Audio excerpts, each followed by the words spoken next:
नमस्कार सर्वांना, कसे आहात? तर मुंबईवरून आल्या होत्या ताई 10-15 दिवसासाठी मुलींना सुट्टीला गावी घेऊन आल्या होत्या त्या. तर मुलींचा पण आग्रह होता की आपण कुठे तर बाहेर फिरायला जाऊया. आता बाहेर कुठे फिरायला जायचं, तर आम्ही ठरवलं की आपण देवदर्शनाला जाऊया. तर आम्ही आमचा कुलस्वामी ज्योतिबा कुलस्वामी आहे, तर आम्ही म्हणलं ज्योतिबाचं दर्शन घेण्यासाठी जाऊया. आणि आम्ही गेलो घरातून. तर आम्हाला जवळजवळ तिथं पोचायला 2 तास लागले. गाडी करून गेलेलो, तरी पण आमच्या गावापासून खूपच लांब आहे ज्योतिबा. मग आम्ही एक एक पायऱ्या उतरत गेलो.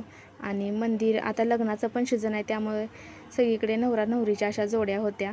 तर दर्शन वगैरे घेतलं. आणि ही तोफ मी 2-3 वेळा आलेली अगोदर, पण मला ही तोफ कधी दिसलीच नाही, म्हणजे नजरच माझी तिकडं गेली नाही. तर आम्ही दर्शन वगैरे घेतलं आणि इथं गाईचं पण दर्शन घेतलं. आणि मंदिराचं काम बाजूला चालू आहे. आणि दर्शन वगैरे घेतलं. आणि त्याच्यानंतर रियांशला असं ह्याच्यामध्ये रेल्वेमध्ये बसायचं होतं, तर रेल्वेमध्ये बसवलं. त्याच्यानंतर आम्ही घरातूनच जेवण आणलेलं आणि सगळ्यांनी निसर्गाच्या सानिध्यात असं जेवण केलं.